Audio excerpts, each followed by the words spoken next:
asalaamaaleykum mbooloo mi auditeurs yi bu Tutinfo TV dellu si nañ di leen di waxtaanal ci ay ponk yu am importance yoo xam ne ci sama carrière journaliste fait divers ci la jëm man nag sama tur état civil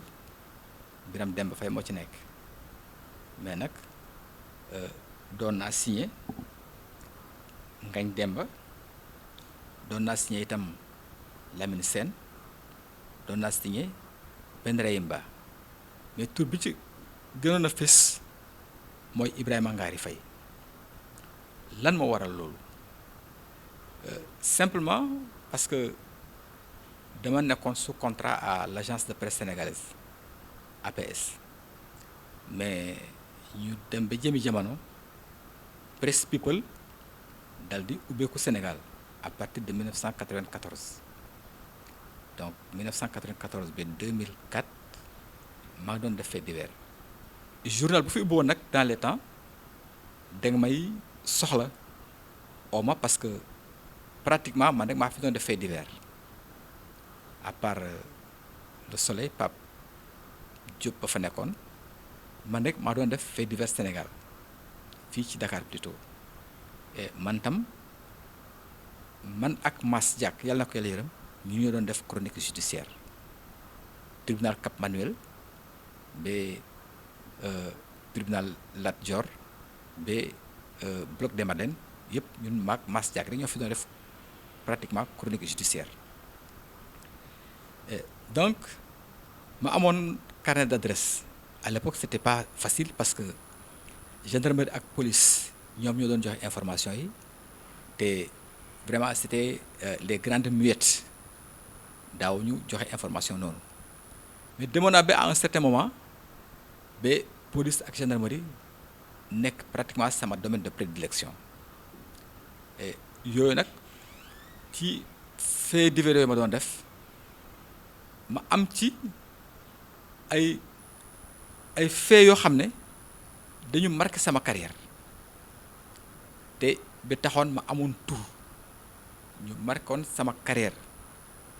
muy par exemple di ñuy wax actuellement faux billets di ñuy wax faux billets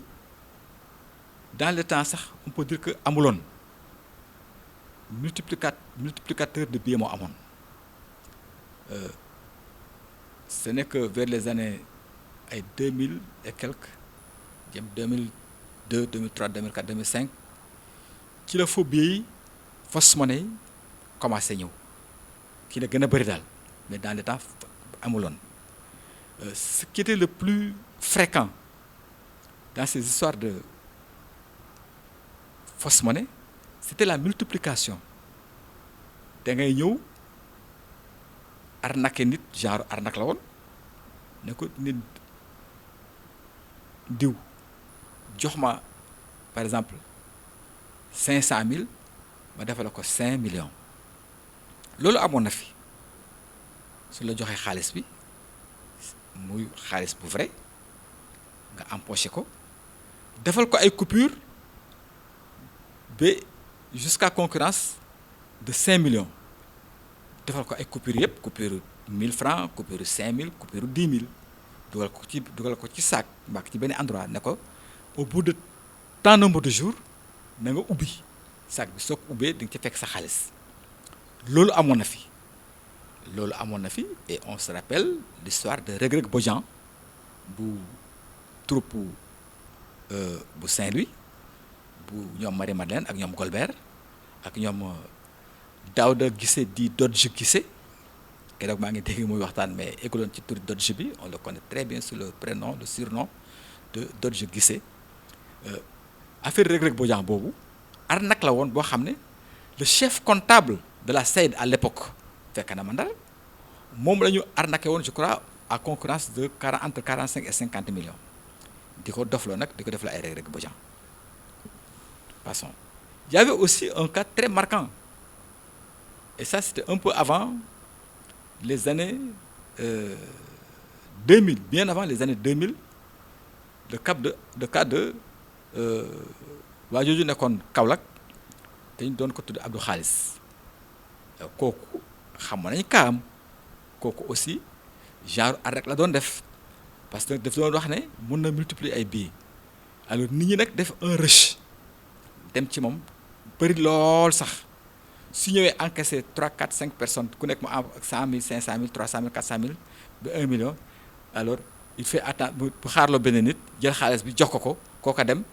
mu daal di def la publicité ni jox na ma xaalis ba en fin de compte mu amassé ci xaalis boo xam ne kenn xamul na mu toll. Vers la fin nag la police l'a infiltré mu ko infiltré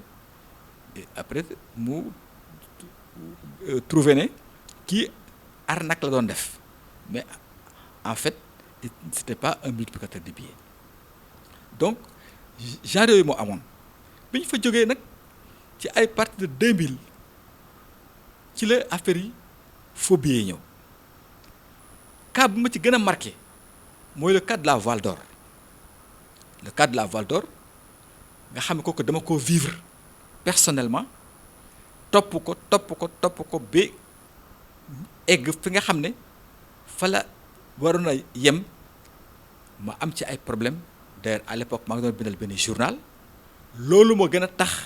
d'ailleurs ma jóge ci journal boobu parce que dafa amoon ay problème diggante ki nga xam ne mooy Georges Bouvier qui était le propriétaire de la Val d'Or ak son ex-épouse Marie-Thérèse Goesgen ak seen avocat maître Secluni ñu amoon ay problème ak ñoom naka la demee woon ay libériens 7 libériens ñoo ñëwoon Val d'Or bi ñëwee Val d'Or dëkk fa bi ñuy ñëw indaale ay colis ndike colis bi yëpp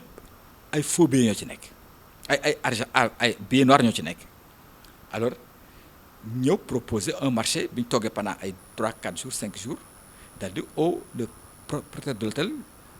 Georges Bouvier ñu oo ko ne ko bon nous on a de l'argent mais c'est en billets noirs c'est des dollars ay dollars la moom la ñu yore te dañ ko bëgg a laver alors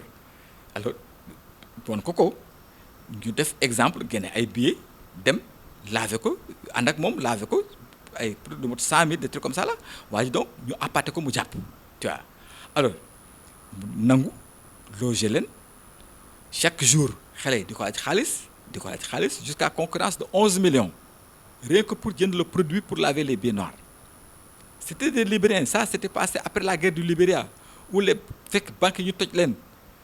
jël xaalis bu baax ak xaalis bu bon yëpp ñu kii ñoom dañuy ñëw rek jël duñu xam sax xaalis bu baax xam bu bon la ñëw au Sénégal nag pour arnaquer nit ñi bon alors bi ñu defee noonu ñu toog ba war a fa def ay 15 jours fukki fan ak juróom affaire bi dal di commencer nag di xeeñ di xeeñ di kenn xamul parce que waa ji Georges Bouvier joxe na xaalis bu bari bu takku aux environs de 11 millions alors te jusqu'à présent affaire bi à chaque fois ñu di ko laaj ba jabaram yëg affaire bi mu ko yëgee ba affaire bi bëgg a siiw gaa ñi tiit guddi ñuy gas ci biir Val d'Or pour suul fa xaalis bi alors bi ñuy suul xaalis bi ci la ko madame Bouvier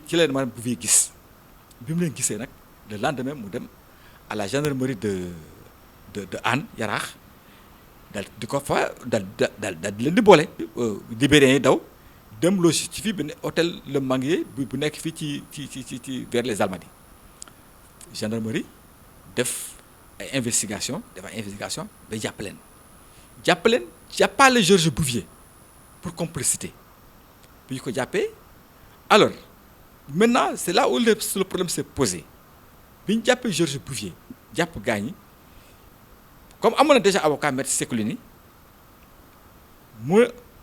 conseil Bouvier ne yow comme c'est une affaire de faux billets de banque léegi c'est sûr et certain mooy comme c'est sûr que tu vas en prison da ngay def une donation de l'hôtel à ton épouse Marie-Thérèse Goesgen je précise bien Marie-Thérèse Goesgen alors mu jël kii bi mu defal ko donation bi mu ko defalee donation fekk jàpp nañ ko yóbbu ko entre temps ñu jàpp ko yóbbu mu nekk à la mu nekk à Rebeuss mu nekk Rebeuss def ay tractation def ay tractation def ay tractation ba génn mais durant tout ce temps-là mu nekkoon en prison maître Cicclini filait le parfait amour avec son épouse tu vois parce que croyant que le gars il allait faire dina def prison ay 10 ans donc ñu jël xaalis bi commencé kii il filait le parfait amour alors